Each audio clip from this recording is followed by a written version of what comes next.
Para este ejercicio se observa en la figura de la izquierda el evento justo antes del choque de dos discos que visto desde arriba, una vista superior.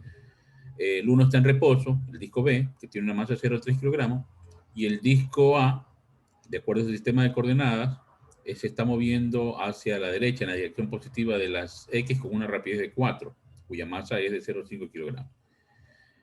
Mientras que en la figura de la derecha nos informan que un instante justo después de la colisión, esto era ya cuando están en contacto, justo después el disco A toma este rumbo con una dirección alfa respecto a X, moviéndose con una rapidez de 2 metros por segundo, como indica la figura.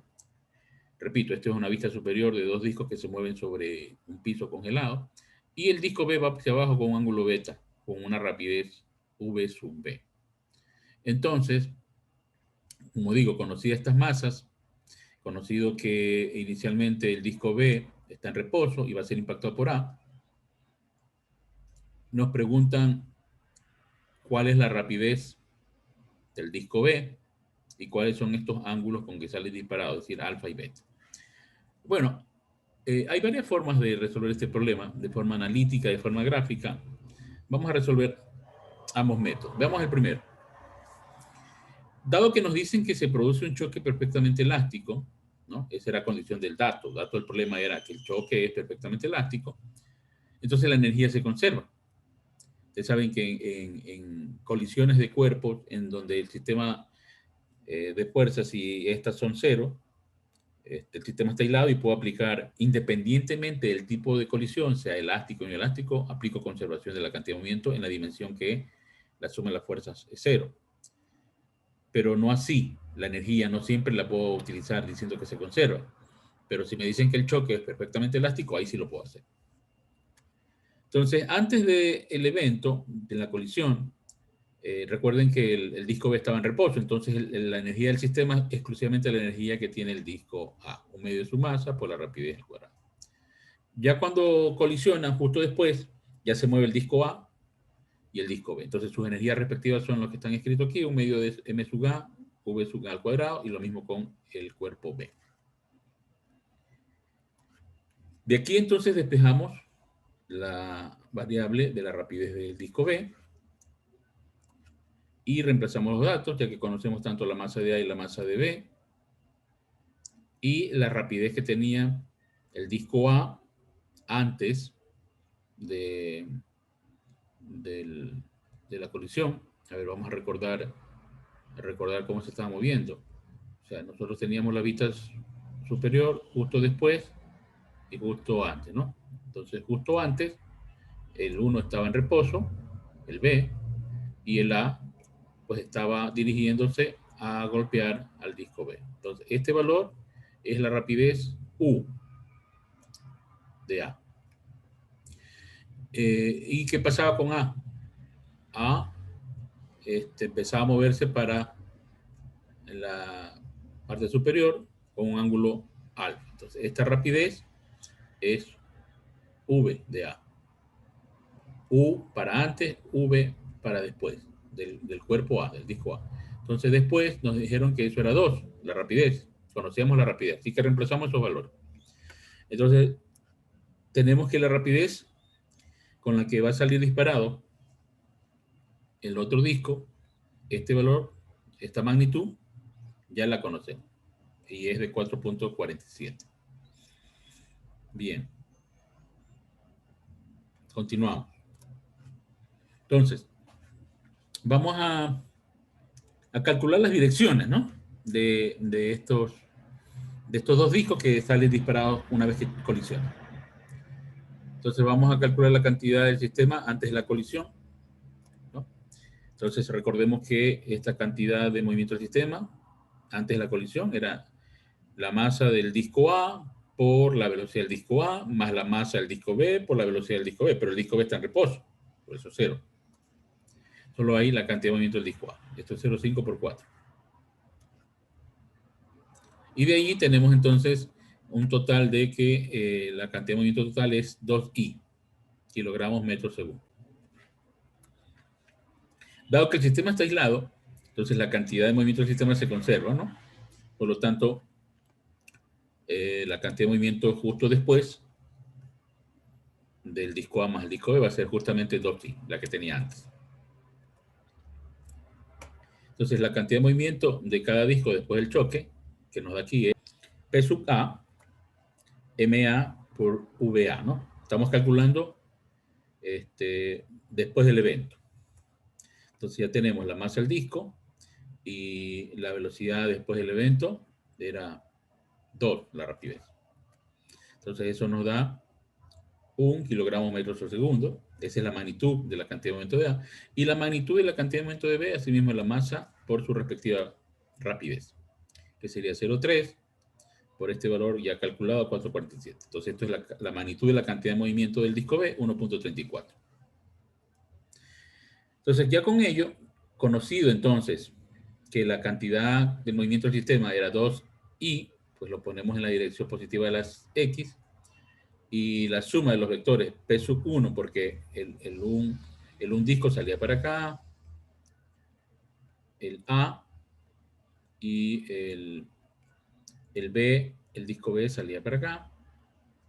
Entonces, ahí ustedes tienen la cantidad de movimiento pues, de cada disco, ¿no? Entonces, si usted suma P sub A más P sub B, los pone uno a continuación de otro, pues la sumatoria es el vector resultante, este vector que está horizontal. Entonces, ya hemos determinado, ¿no? Que el módulo de la cantidad de movimiento total es 2, la de A es 1 y la de B es 1,34. Entonces, armamos este triángulo. Entonces, por medio del diagrama de momenta, que es vamos a responder las preguntas de los ángulos. Entonces, ahí señalamos los ángulos alfa y beta como están allí. Entonces, vamos a calcular aplicando ley del coseno. Entonces, decimos, para calcular alfa, ¿no? La magnitud de la cantidad de movimiento del lado opuesto a alfa, que es P sub B al cuadrado, para aplicar ley del coseno, es el cuadrado de la cantidad de movimiento, en este caso de estos dos lados que comprenden el ángulo alfa, ¿no? Es decir, P sub A al cuadrado más P mayúscula, justo después, la cantidad total del sistema al cuadrado, es menos el doble producto de sus lados, ¿no? Por el coseno de alfa. Entonces luego ya solo queda reemplazar datos. P sub B, 1,34, P sub A, 1, la cantidad total, que es 2, luego menos 2 por 1 por 2 y el coseno de alfa, quedándonos entonces listos para despejar la incógnita coseno de alfa.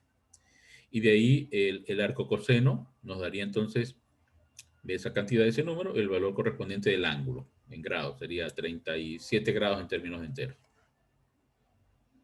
Ahora con la ley del seno nos ayudamos para calcular el ángulo beta, ¿no? Entonces tendríamos, planteando la ley del seno, seno del ángulo beta es al lado opuesto 1 y el seno de alfa, que es 36,8, es al lado opuesto 1,34. Y ahí despejamos beta con el arco seno de esta relación y nos da que beta vale 26,6 grados, aproximadamente 27 grados. Bueno, encontrados entonces los ángulos, ahora vamos a determinar por el otro método analítico, ¿ya? Por el método gráfico, vieron ustedes cómo se calculó, por ese diagrama de momento. Por el método analítico, dado que se conservan las cantidades de movimiento en X y Y, vamos entonces a aplicar primero para X. Entonces, para X sería justo antes, de acuerdo al método analítico, la cantidad de movimiento del sistema es la masa por la correspondiente velocidad de A en X. Lo mismo tenemos entonces después del evento, la masa de A por la velocidad del disco A. Después del evento, estamos poniendo el símbolo V a X. Y para B, lo mismo, V sub BX. Entonces, aquí tendríamos que encontrar los valores correspondientes de las componentes de las velocidades después del evento, V sub AX y V sub BX, ¿no?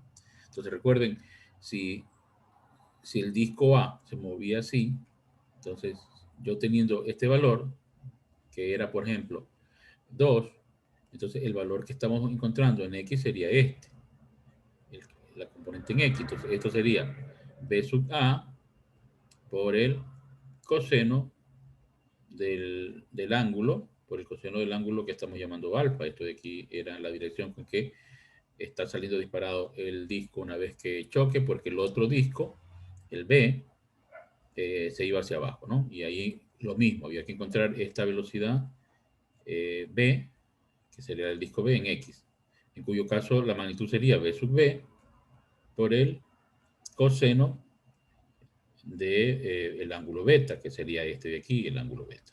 ¿Ya? Entonces, bueno, eso es lo que está manifestado aquí. Y como ambas tienen direcciones positivas, entonces van más. Entonces, 2 coseno de alfa y 4,47 coseno de beta. Eso nos da entonces la siguiente ecuación, la número 1, que está aquí. Luego hacemos lo mismo para Y. Se conserva en Y. Entonces nos quedaría para el disco A la masa por su velocidad en Y. Pero recuerden que antes el disco estaba aquí. Esto es después, ¿no? Esto es después. Pero antes, recuerden que antes el disco B estaba en reposo, ¿no? Y el disco A, ¿cómo venía moviéndose? Venía moviéndose así, horizontalmente. Entonces, ¿qué ocurre? El disco A solo tiene componente en X, en Y es 0, esto es 0. Y eso es igual a la masa de A por la velocidad en Y, que sería por esta componente Y lo mismo con la de B. Estas dos componentes son las que tenemos que encontrar. Entonces, así tenemos del lado izquierdo 0, porque ya le dije que la componente Y no hay de A antes del evento. Y después del evento, las correspondientes del disco A, que es 2 seno de alfa, positivo. Y la de B, asimismo, 4,47 seno de beta, que es este de aquí, la componente en Y, pero negativa, ¿no? ¿Por qué negativa? Porque está aquí mostrándose que está para abajo, por eso va menos. Bueno, dicho eso, entonces ya tenemos la ecuación siguiente, ¿no? La ecuación número 2. Entonces, con eso ya marcado, con las dos ecuaciones, entonces ahora, básicamente lo que podríamos hacer de aquí es despejar de la ecuación 1, que es esta aquí, el coseno de alfa. Ya nos queda entonces esta expresión. Y lo mismo con esa ecuación, la elevamos al cuadrado, quedándonos entonces la ecuación número 3, coseno al cuadrado, y esta cantidad. Entonces, la ecuación coseno alfa fue elevada al cuadrado para tener la expresión de coseno cuadrado de alfa, ¿no? Mejor dicho, coseno de alfa al cuadrado. ¿De acuerdo? Y tenemos la ecuación 3. ¿Cuál es la idea? La idea es tener también una expresión similar de seno al cuadrado de alfa, ¿no? Entonces, de la ecuación número 2, despejamos seno de alfa.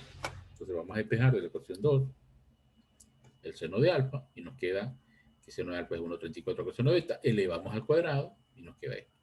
Entonces la intención con la ecuación 3 y la ecuación 4 es sumarla, porque como vamos a reconocer que la entidad que nos queda es seno cuadrado más coseno cuadrado y eso es 1, se nos puede eliminar esa variable alfa. Esa es la estrategia, ¿no? Hacer que esto se elimine, pero que nos da 1. Entonces sumando nos da seno cuadrado alfa, coseno cuadrado alfa, que es la entidad 1, y nos queda todo lo que está a la derecha en términos solo exclusivamente de beta, y después podemos despejar, ¿no? Porque fíjense, esto de acá también es 1, seno cuadrado de beta y seno cuadrado de beta. Entonces, haciendo ese reconocimiento de esas entidades, nos queda la expresión simplificada que tienen acá a la izquierda, y de ahí ya todo nada más que consiste en despejar el coseno de beta. Y finalmente, sacar beta, y recuerden que nos daba alrededor de 26 y pico de grado.